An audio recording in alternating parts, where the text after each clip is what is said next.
What started as a cold, calculated business arrangement was never meant to involve feelings.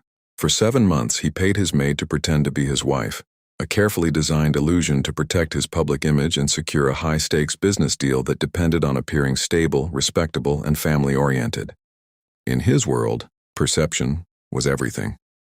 Investors trusted married men, partners respected family values, and reputation could mean the difference between $1 billion contract and total collapse. To him, it was simple: a contract, a transaction, clear terms, clear boundaries. She would attend events, smile beside him at galas, wear designer dresses, and play the role flawlessly. In return, she would receive more money than she had ever imagined earning. No emotions, no attachment, no complications. He treated it like any other negotiation: controlled, strategic, detached. He believed money solved everything, that loyalty could be bought, that people could be managed like assets. But what he underestimated was proximity.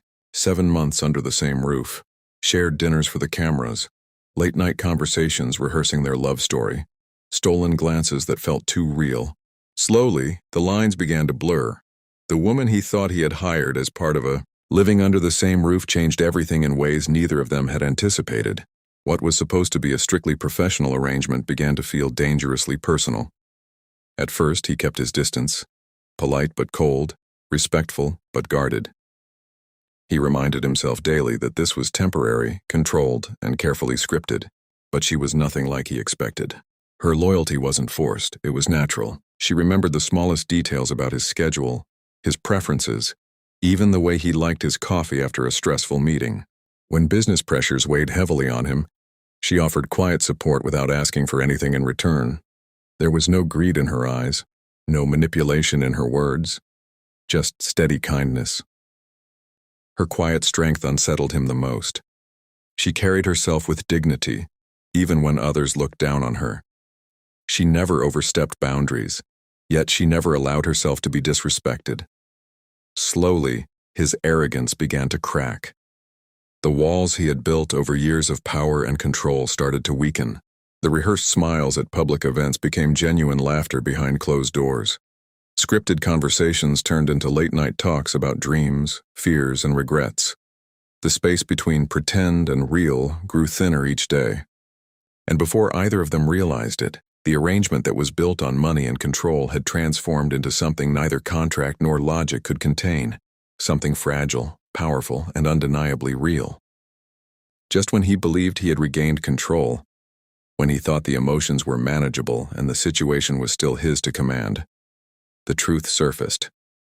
It didn't come gently. Maybe it was her hidden past.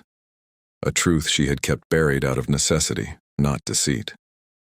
Perhaps she wasn't as powerless as he once assumed.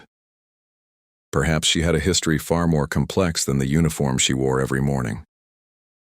Or maybe the real twist wasn't about who she was, but about what she chose, because the most devastating possibility wasn't a secret identity, it was her decision to walk away. After months of giving him loyalty, warmth, and silent strength, she realized she deserved something real, not a contract disguised as affection. And when she finally removed the ring that symbolized their arrangement, the illusion shattered. For the first time in his life, money couldn't fix it. Influence couldn't reverse it.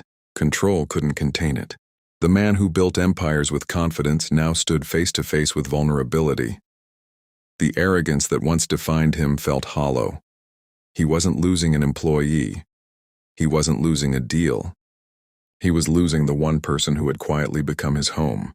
And in that painful moment of clarity, he understood something no contract had ever taught him. Love cannot be purchased, loyalty cannot be forced, and the strongest power is not control, but the courage to be emotionally exposed. For the first time, he wasn't negotiating.